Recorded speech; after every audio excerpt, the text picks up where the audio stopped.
just want to briefly, okay, I wanted to briefly let everybody know a bit about the project, and then I'll go into what we're doing with the farmer weather monitoring.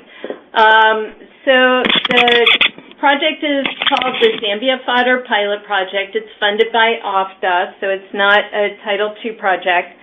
But the goal of the project is farmer resiliency to environmental and economic shocks enhanced through development, testing, documentation, dissemination of sustainable fodder and fodder seed production and marketing systems. The first objective of the project is fodder and fodder seed integrated into conservation farming practices. So fodder is kind of an important crop in this area where the livestock industry is really big. There are a lot of goats coming into the area. There are a lot of traditional cattle, and there's also dairy. So there are a number of different options for the use of fodder, need for fodder, and also some commercialization, which I'll talk a little bit about and mention. But anyway, so we train farmers on producing fodder seed. We use kind of community-based plots to train people, so it's kind of, an agriculture training activity. But we do provide seeds, and we do train them both on the production of fodder and fodder seeds. So those who are actually livestock producers can use the seeds to plant their own fodder. The trainings on production of tools, we also provide trainings on productions of tools for harvesting, chopping, and business training for artisans who produce them. The second objective is basically household livelihoods improved through fodder and fodder seed sales. So we train them on animal nutrition so that they can talk to people who are producing animals or those who are producing the animals themselves, so they know what types of fodder to use, so that they can include fodder as an input to increase the sales of those who are selling fodder and those who are selling fodder seeds. We talk to them about producing to sell directly to livestock producers, but also to seed vendors. So they become like input suppliers. In fact, those who are selling fodder and fodder seeds just kind of come into that kind of business activity as input suppliers, and we do provide them with training on how to manage that as a business.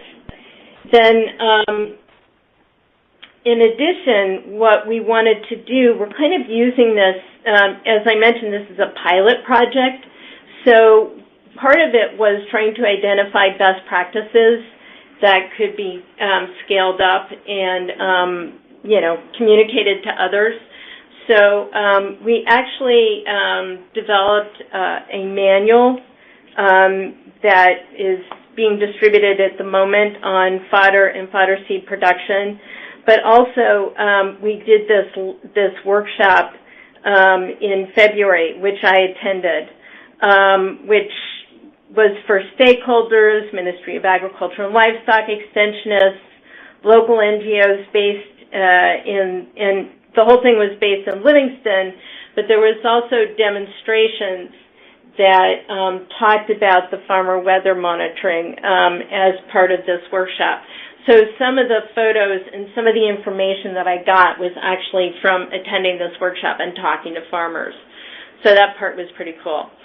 Let me see if I can get, how do I advance this? Okay, so the project addressed 30,000 people. They were targeted over 2 years. It was a 2-year project. It's coming to an end at the moment. It was in Southern Province, Kazungula and Chama, and Western Province in Sesheke. And here you can see the map, the areas, Sesheke, Kazungula, and Chama, where the project was implemented.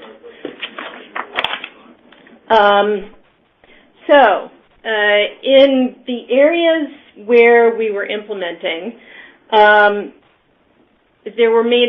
have been major droughts. during the periods, mainly the early part of the 2000s. But I think there have also been some other droughts more recently in smaller parts of the area, but these were large droughts that I was mentioning here. One of the biggest shocks in the area, however, was an animal, was basically a cattle disease, an epidemic of what's known as contagious bovine pleuropneumonia.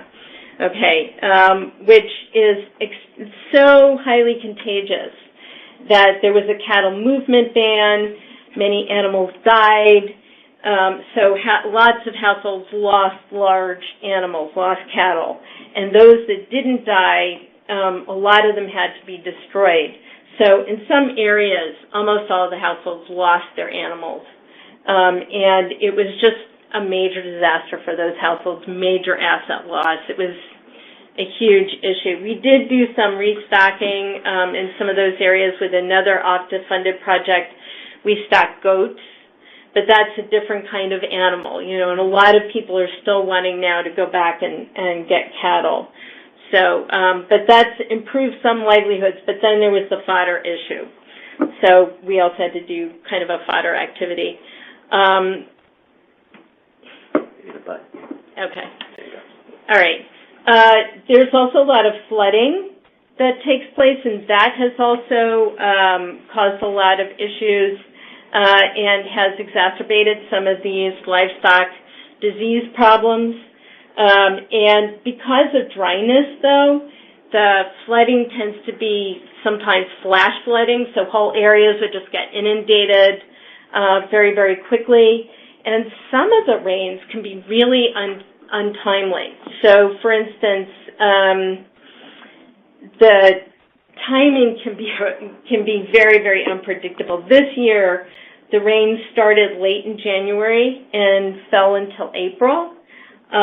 So planting was difficult kind of to assess because normally, farmers expect the rains to go sometime roughly between November and January, maybe into February. But this year they came just really, really late. So that can be an issue. And in some places also the rain may be less than, what's expected. So for instance, that picture over to the left, I took in 2013 after some droughts, after a drought situation in Sesheke and Kazungula, where in some places up to 70% of the crop was lost due to drought. So, but I've even heard of rain falling during the dry season. There's all kinds of stories about this, which is interesting. And part of the issue is actually due to climate change. There's been a measurable annual temperature increase of 1.3 degrees since 1960, and it is predicted that this will continue. Over the next 50 years, and it could be more drastic than not.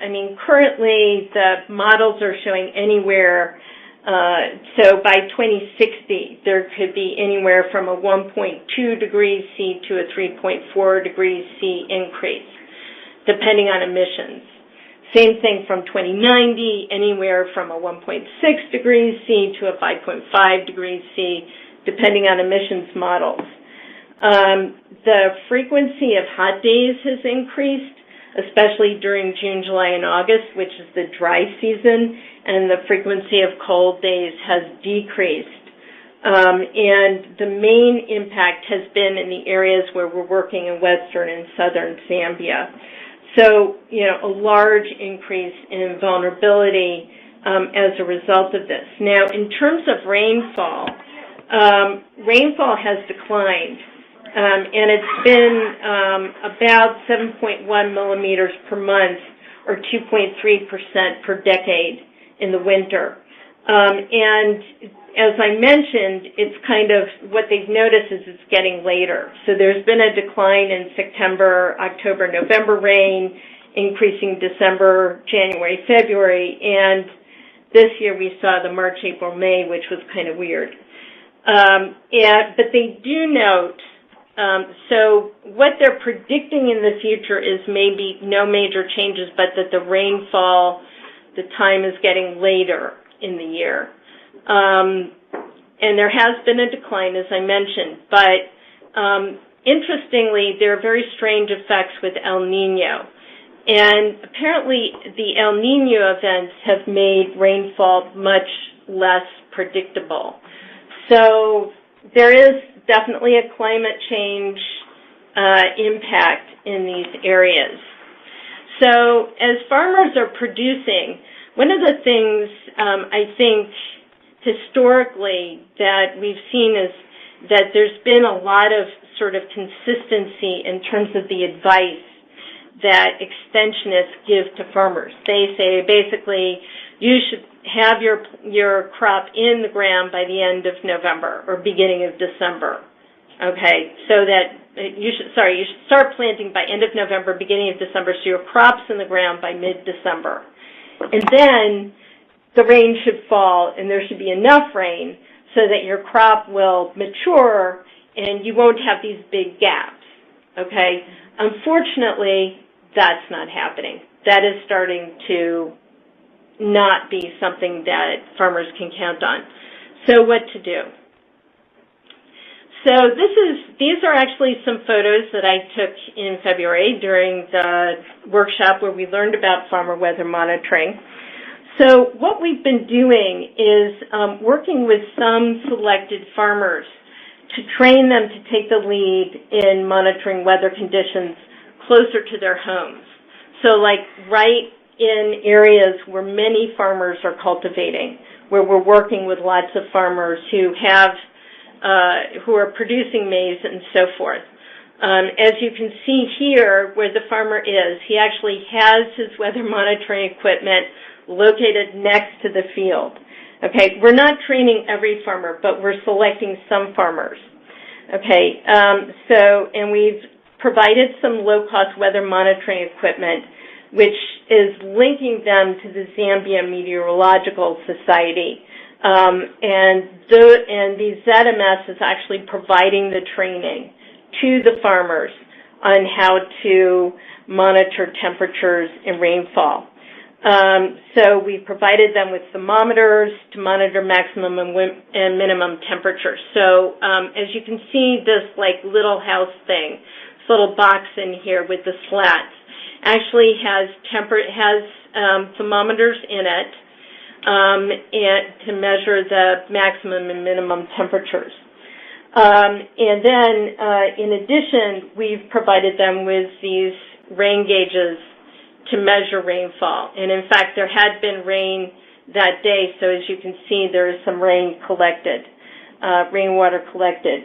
So these farmers actually are living in areas that are very far from the meteorological stations, and the weather, so they experience weather that may be different, considerably different from those stations, and is certainly very different from the formal Weather Bureau bulletins that come out of Livingston and Lusaka. Now, one of the things that you may say is, well, how different can it be, really? Well, I don't know how many of you live in the Washington, D.C. area, but I live about an hour. I live in Bethesda, and my father-in-law lives in Arlington, and it's about an hour away. Actually, not Arlington, in Mount Vernon, about an hour away. And, you know, my husband and my father-in-law are both avid gardeners, so they're very keen to what happens with rainfall. And, you know, there are times when, you know, my father-in-law will not have rain, but we had it, and we had it in spades. So, yeah, there are big differences depending on where you are. And these areas, a lot of them are very isolated. A lot of them are very far from one another. So farmers having information closer to where they live is actually pretty important to know. Like, where did it actually rain? Okay? So the idea here is to get that picture more accurate for these farmers as they try to plan their production and for their crops. So interestingly, one of the things that the farmers have learned to do is how to keep track of temperature and rainfall. Okay, and they're recording the maximum and minimum temperatures on a daily basis and how often it rains and what the rainfall amount is. They are, as I said, being trained and monitored by the ZMS. So they send their representatives out to work with the farmers to make sure that what they're doing is as accurate as possible. And in this way, though, rather interestingly, the ZMS has begun to develop a relationship with these farmers. So there's kind of that contact going back and forth between the meteorologists, which I can't pronounce very well, and the farmers. And interestingly, as they have monitored the temperatures and rainfalls over time, some of the farmers have actually noticed some patterns. So, for instance, this gentleman that we went to visit, Jethro Sianyanyenti, who is from Manyema in Kazangula, noticed that the temperature, as the temperature goes down, if the temperature goes down a degree or two, that the rain is coming. So he can now usually predict when there will be some rainfall, which is interesting that there's that predictive capability. Of course, it's very short term. It doesn't help very much for farmers who are producing a maize crop where they need to know, 3 months in advance, in advance of the production, well, not 3 months in advance, but certainly in some time in advance what's happening. Of course, simply recording the temperatures and rainfall amounts cannot necessarily help in predicting whether there'll be a detrimental impact. So, but what farmers can do is, if there's a long gap in the rainfall, as you can see on the right-hand columns, that's where they're recording the rainfall. So there's actually been several days, I think every 2 lines is a day. There have been about 7 or 8 days without rain in there. If that gets to be about 10 days or so, that could mean, say, a 10% loss in crops or more. So it actually does equate in terms of early warning that farmers can know that they're going to lose something, and they can begin to plan for it if they need to. It's about 5 minutes. Okay, so I'll try and speed up a little bit. So what good is this? All right. If they only get the advance warning very quickly, what good does it do? Okay. So one of the things, as I mentioned, is the system doesn't rely on weather bulletins. And the information is context specific. So it is building the awareness of farmers. Farmers can now access weather information close to their fields, and weather monitors know how to gather that information. They know what the requirements are, and they also know what other farmers need to know. They have an ability in the short term to anticipate and mitigate negative impacts. But in the longer term, one of the things that they may be able to get from this is an ability to see and value and understand the value for diversifying production and livelihoods, so that they can, in the longer term, see that they need to do something different other than just produce one crop, which many of them do. Okay. And, so this obviously is a good source of data for the ZMS. they can collect this, and it can also validate some of the satellite data that they get. But one of the things I think is really important here is that in some of these places, this is not even something that they monitor necessarily. It's not seen as that important. So it's raising the awareness of the weather monitoring system that this is important, okay? But it can also maybe validate some of the higher tech data on the ground in terms of when is it going to rain and how much has it rained. There is a potential use for micro-insurance systems at some point. Now, there aren't any at the moment in Zambia, but if the data were validated by the ZMS, and maybe if it were higher quality data, and if there were more development around these weather stations, they could potentially be used for that. And there also is an opportunity to contribute to weather pattern database for unpredictable weather like El Nino events. Okay, so, but the farmer responses have been also quite good. The farmers are actually voluntarily visiting to learn more from these farmer weather monitors.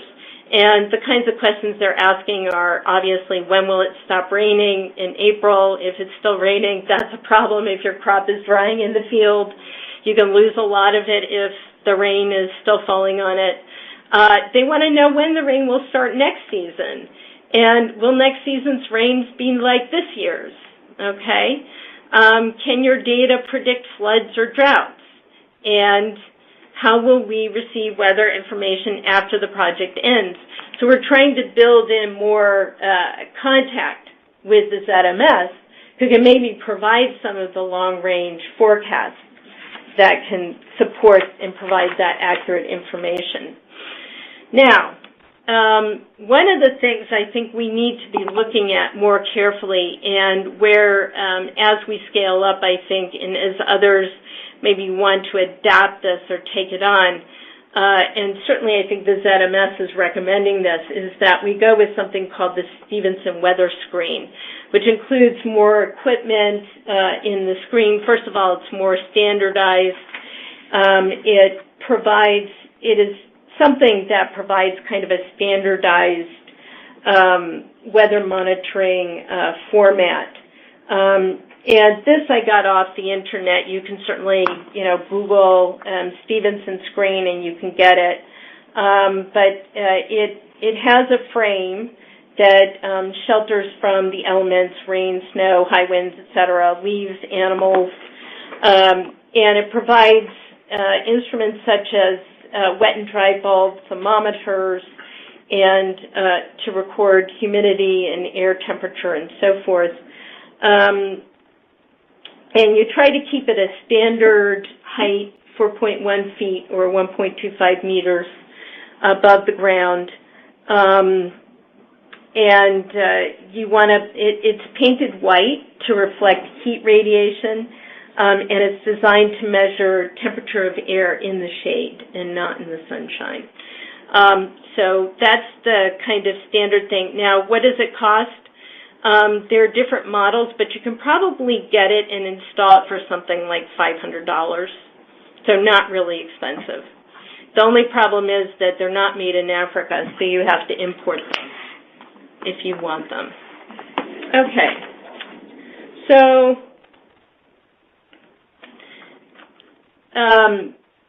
we do see this as an opportunity also for monitoring in the event of disaster response.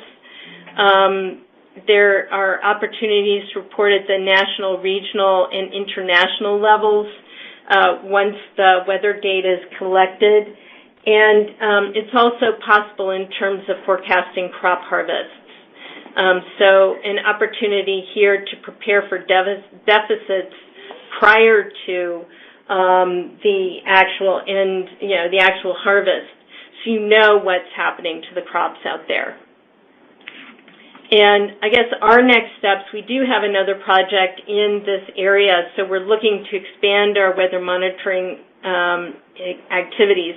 I hope we can get a hold of some of this higher quality equipment We're going to start something called farmer weather field schools that are linked to these meteorological stations with the farmer weather monitors, so that, we actually build in this opportunity for farmer fora so they can learn more about weather and the impacts, and also expand the awareness of positive mitigation options and diversification to build resilience. Thank you. Great. Thanks, Mara. Okay. You're welcome. How long was that project? 2 years. And how many sites did you have? I think we had 7 or 8. And I think we're trying to expand that at least to double in the next project. But I know I did hear of other investment going on in this kind of thing in some of these areas. I think German Cooperation was thinking about putting in more sites. So. And are they being managed? Who's sort of administering it and managing it? I mean, once, I guess, Land of Lakes has sort of installed it and stuff like that, is it then handed over to ZMS? I think the farmers are sort of left up to them. Yeah, they're kind of making sure the equipment works and so forth, but the ZMS is monitoring very, very closely and particularly providing feedback so that farmers understand how this all works. I think also there's kind of an emphasis in the beginning to try to train people before they give out the better equipment. Yeah. You mentioned that if they would validate the data, so they're not validating the data as of yet, and what would that require? I think it would require more standardization and use of more standardized equipment. Mm-hmm. But they currently, they're doing sort of, I would say, informal validation, mm-hmm. but they're not like linking it yet to the satellite data. I think they're looking at it and they're saying, are you sure this is correct? Mm-hmm. So if there's a big difference between the two, they would go back and, check it. Mm-hmm. Were these sites chosen because ZMS was already visiting them, or are they brand new sites? No, we chose them because they were in our nearby where our farmer activities were. Participants were. Okay. Yeah. So then did you guys go to ZMS and say, we have these stations? Yeah, we went to them also for technical assistance on setting up the equipment and so forth. And they go out on their own to collect this information, or is it partly funded by this project as well? Yeah, they go out on their own. Okay. We liaise with them. No, we don't fund them. Okay. And it's all manual, the data collection? Yeah. And you mentioned that the farmers go to the weather monitoring, the other farmers in the area. Do they work on disseminating information also? Or? Yeah, no, I don't think they do. Mm-hmm. This is, as I said, it's kind of just beginning. Mm-hmm. But they have kind of voluntarily gone to visit these guys because they're interested. They want to know what information they have and, what use is it to them. I think it is somewhat helpful because, as you're planting, you may, remember on a day-to-day basis, okay, it rained today, it didn't rain, when is it going to rain? You get concerned about it. And certainly if you go 7 or 8 days and there's no rain, you want to find out, you want information, and it's very, very hard for these farmers to get it. So this is kind of one way to start that. Is there any process within ZMS itself that when they see a certain period of lack of rain, they might trigger some kind of response or anything, or is this just at the moment data collection without any? We don't have response capability built into this project. It's strictly kind of a DRR, asset building, income improvement, that kind of thing. But there are early warning systems that we have linkages to. And in our follow-on project, we're going to be doing more in terms of looking at what kinds of responses can be taken in the event of, some of this early warning. The only thing is we don't have any relief capability, so we can't come in with something, as to provide support. The farmers have to kind of figure out a way on their own to mitigate. And sometimes, if it gets bad enough and the loss is significant, they're going to have to go to higher level, to some of the disaster authorities. There are local people that link up through the system. Of course, that's another question in terms of how do you link them further. But the connection into the ZMS, at least that kind of validates their position that, they have been going without rainfall for several days. There is that gap, and that could be a very quick way to get that information further up the line as we continue to work on this. Are there any questions from those of you participating virtually? If you're on the phone and you want to ask a question, you're going to have to unmute your line, and you can use the little microphone icon next to your name, Infuse Meeting, to unmute yourself. We'd love to hear you, hear your voice.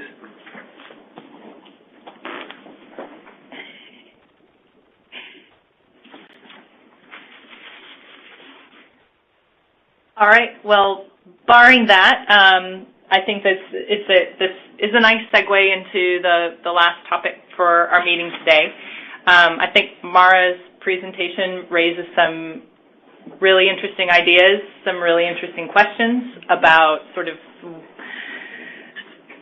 what happens with the information once you have it, and how do you build and strengthen local capacities to be able to both help make the information, the data and information stronger, but also to be able to start building linkages with local response mechanisms based on local information.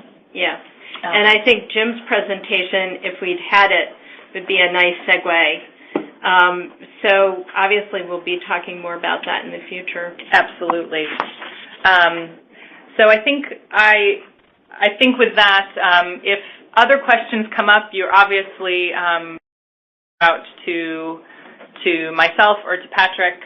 We'll be kind of working to build out some more functionality on our interest group site. I think this presentation will be housed on the interest group site so that people who are unable to attend the meeting or would like to go back and look at some of the points that Mara has discussed or that have come up in the Q&A can easily access it.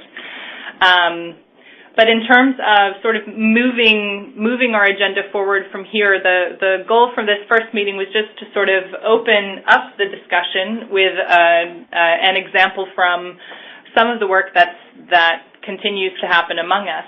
And it sounds like there's some interest from the introductions in rapid onset versus slow onset responses. I think the urban early food security, early warning indicators work sounds really interesting. I'm sure that you all have other questions and ideas for topics we might like to cover in the future. So I think now would be a great time to share some of your ideas for sort of burning questions that you have around this topic that you might like to see us deal with in future meetings. Information dissemination and sustainability, I think, are really important topics. Can you build out a little bit more information dissemination? Like going out, like she was talking about, they can collect the data for the weather, but then getting that information out to all the other farmers in the area is difficult to do. Yeah. I think, in just to kind of respond to that, in the future, in the follow-on project, one of the things we're going to be doing, and in fact we're partnering with PCI on it, so it's too bad Jim's not here, but they're going to be including weather as one of the indicators for disaster risk reduction in committees that are being formed in this area for the follow-on project that PCI is partnering with us on. So if you have an overall committee, that might be one way to get that out. And so the whole idea of, what is the functionality of these groups and how can they build on things, on understanding different risk potential issues and so forth. This is just one of many. Yeah. Yeah. Well, speaking from experience at Louis, we had a lot of problems. We had the disaster risk management committees, but they would get the information and then it would stop there. So you're stopping at a local government level, but then none of the farmers that I ever talked to would actually know what was this, what did this data say, what's going on, like that. I think is a huge barrier. Yeah. Okay. You also mentioned sustainability, Christina? Well, what happens once the funding goes, and who's going to maintain the equipment, things such as that. The link with the Meteorological Society, I think, would be really key for that in this situation. Yeah. But in other situations, it's difficult. Right. Yeah, and in Madagascar, which I'm also familiar with, the DRR situation there, building linkages through the government is really tough. Difficult in that situation specifically. Yeah. Other ideas? I think data quality is something that we've had issues with, at least in our projects. Because you're either collecting it yourself, which is very labor-intensive and logistically complicated, or you're getting it from government sources, which have their own concerns. Yeah. And we've had a lot, specifically with the HEA project, we've had a lot of pushback from different NGOs and different government saying, this data's good, this data's not. The data we collect is better than the data you collect, so we don't agree with the results. Yeah. So it's hard to get any kind of consensus around all these actors.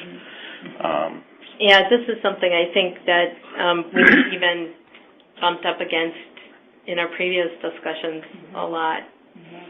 Yeah, and going back to Salui, they had data collection which was similar to this, except they would come together in a meeting of community members, and that would be the validation meeting, as they called it. So you could have more confidence in the data that was coming out of that, because you would have 20 different people who lived in the area who were farmers, and they could all argue in one setting whether the data is correct or not. A lot of times we found if it's individuals collecting data, they figure out eventually that if the numbers are worse, then that means things come, they get food, they get money. So, well, there's also the point of where you can actually validate some of this information by satellite, and you can monitor this, in fact, from your computer or cell phone here. So, if you see a result that varies widely from what it is that the satellite says, then you know there's an issue. Okay? Now, if there's a slight variation, that's something different. But, it is very specific. The question is, does it rain or does it not rain? And how much does it rain? You might see slight rainfall. You might see no rainfall on a day where the satellite says there should be rain. So, and it's like here. Yeah, that would be really interesting to see if somebody were actually take this data and sit down and compare it to some of the satellite data and produce the results. Right. Because a lot of times, from my experience, when you're in the field and you're asking, did it rain? The answer is always no. No. Yeah. Never rained enough, and then you look at the satellite and saying... And you're not quite sure which is wrong, the satellite or the field, and it could be cloud cover, it could be temperatures, it could be a million so things. So if you had different data points that you were actively comparing, then you might get some interesting results. Yeah. A lot of the remote sensing, though, the satellite derived rainfall estimates are not actuals. They're based on temperatures and models and the height of the cloud and that sort of thing. So if you were to look at USGS or NOAA's estimates for rainfall in a day or a decade or whatever, you should be wary of using that as an actual rainfall number. And there's a lot of disparity across different terrain and so forth with the actuals. And the more accurate estimates coming from those models are ones in which they have ground, equipment to be able to measure actual rainfall, and then it builds it into the model for that specific area. Yeah. One of the problems is those gauges are not, there's not a huge constellation of them around the globe. So apparently the Stevenson equipment, which a lot of schools use in UK and US, is calibrated.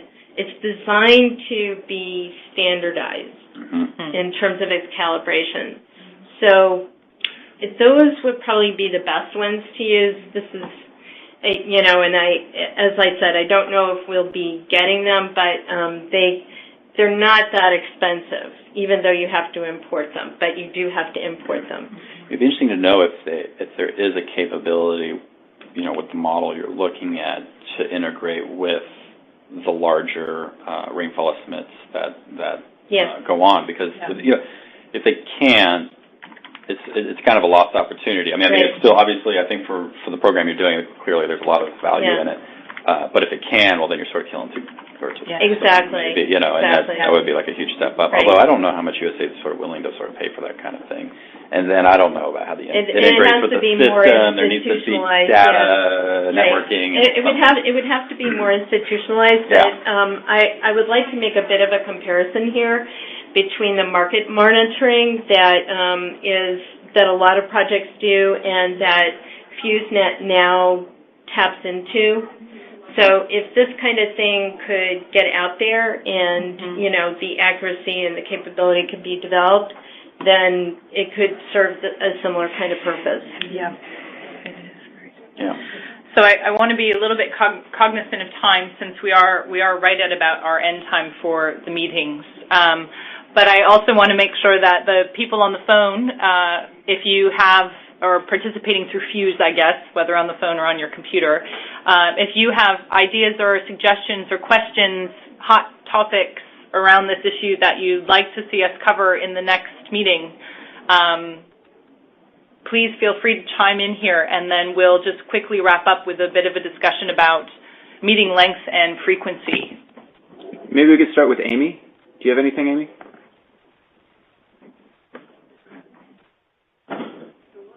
Yes, I totally agree. Thanks, Amy. Real examples. Real examples are most helpful. Anne, any thoughts from you?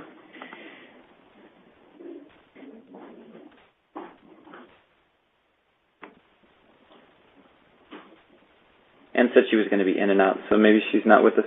Ruko, anything you'd like to say before we close out? Are very useful, and I think one of the things that I'll do moving forward is try to link with some of the projects that I've had exposure with that had early warning. Were quite interesting. They weren't necessarily Samaritan's First, but by other agencies. And so I can share some of those examples and perhaps try to link with the key individuals managing those projects. Great. That would be great, Ruko.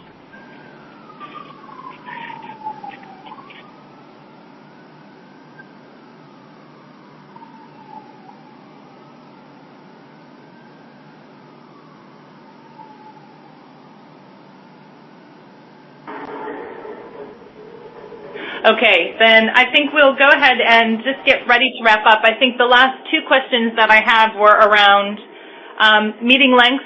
1 or 1.5 hours is sort of the question. It seems like if you really want to have a discussion about more than one thing, you need a little more than an hour to be able to do it justice.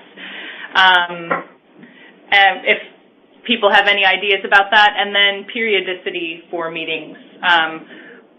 In our previous group, we were meeting about once a month, and that, I think, was probably a little much. I mean, we were also working on a very specific set of issues. But because we're trying to broaden this out and make it sort of more topic and focused, I would like to hear from you what you think would be a meeting frequency that would maintain your interest without feeling burdensome.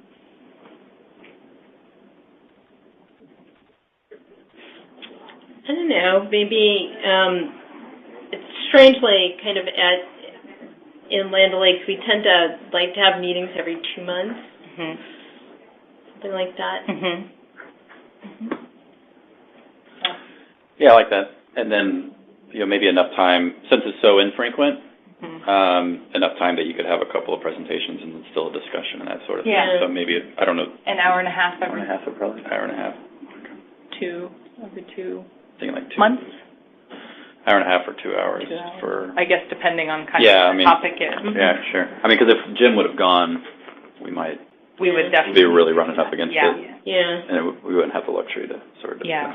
Can I ask a couple of questions, though? I'm kind of curious to hear the digest from what came of the last time we were meeting. I don't know that I fully understood sort of how all that ended up. Sure. Because you were going to present our material, and then I don't know how they responded to it. Yeah. And then secondly, just so I understand the scope of this group, can you describe a little bit more about what we mean by program-level early warning versus another level of early warning? So I guess to go in reverse order, what we were thinking about for this group was still looking at early warning that is implemented at the level of the program. So not national early warning systems or even necessarily subnational early warning systems, but donor-funded early warning work. So kind of at a more granular level, sort of how it's happening. But in terms of the ultimate purpose of the early warning or who is funding the early warning is broadened out a lot more, so that we're not just looking at Title II programming, but kind of looking more broadly and kind of learning across practices to the extent that we can. In terms of where things stand with the work that we previously did, Food for Peace was very receptive to our ideas to kind of revamp the early warning element. And I think what they're looking at now is sort of before we kind of come out with this new approach, we want to make sure that we're kind of taking best practices kind of both within and outside of our work. And so this interest group is, I'm kind of approaching this interest group from the perspective of how might we be able to sort of glean things from this to direct Food for Peace's efforts. But more broadly speaking, this interest group is sort of untied from Title II work specifically. So I think over the next year, as they're sort of revising their guidance, they're looking at what are some of the best ways that we can work on incorporating more community capacity strengthening type of work like what we're seeing here, and less about trying to divine thresholds at which point you'll inject new resources and just kind of stepping away from that. They're very open to it. But I think just sort of thinking through now what kinds of guidance are they actually going to put out. I think, but I think that still is, it's still something that exists out there because there are all these crisis modifiers now in projects. So maybe trying to understand how those are used or when,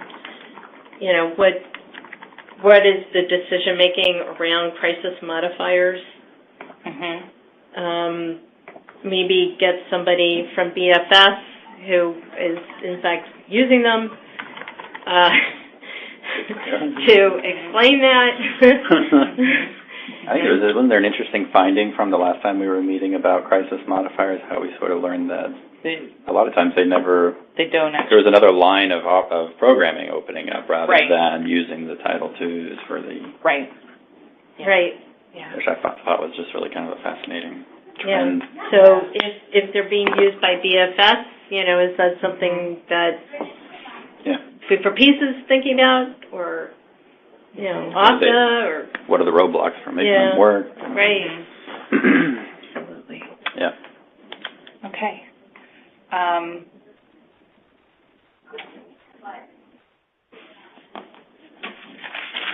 Just looking sort of over some of the topics, I think there are probably easily 3 or 4 meetings worth of topics from just what we've discussed here. So I think maybe the next the next couple of meetings, and we'll sort of see who is available to determine which order they come in. We'll probably be somewhere around kind of the information dissemination, sustainability, and maybe crisis modifiers, I think, would probably be one topic onto itself, and I think data quality as well are all great topics, and I think there are some great examples of things that are working and not working so well. So we'll start reaching out probably through some of you and then to broader networks to see what kind of content to put into the next meeting, which would be somewhere in the realm of August for about an hour and a half. Just two last pieces of business. The FSN Network is holding their knowledge sharing meeting the 10th and 11th of July, as you all know. Our interest group will have a lunchtime table on Friday, the 11th of July. So I am currently, and I'll send out an email to the broader group, but I'm currently soliciting any materials that you might like to have at that table. If you've got modules that you've worked on, if you've got guidance pieces that you've worked on, any work that you have done that you think would be of interest and useful to people who are potentially working within the realm of early warning, please feel free to share them with me by next Wednesday so that I can get them all together and provide them to TOPS to finish putting that together for the FSN Network meeting. And then just again to let you know that the presentation from today will be available on the Program Level Early Warning Interest Group website, so through the FSN Network. If you're not currently registered with the FSN Network or are having technical difficulties, just get in touch with Patrick and I, and we'll facilitate your access onto the site. And we'll send you a link. You don't have to log on to view the page, so it'll be there for you to access. Mm-hmm. Great. All right, thanks to everybody who participated virtually. We really appreciate it. And thanks to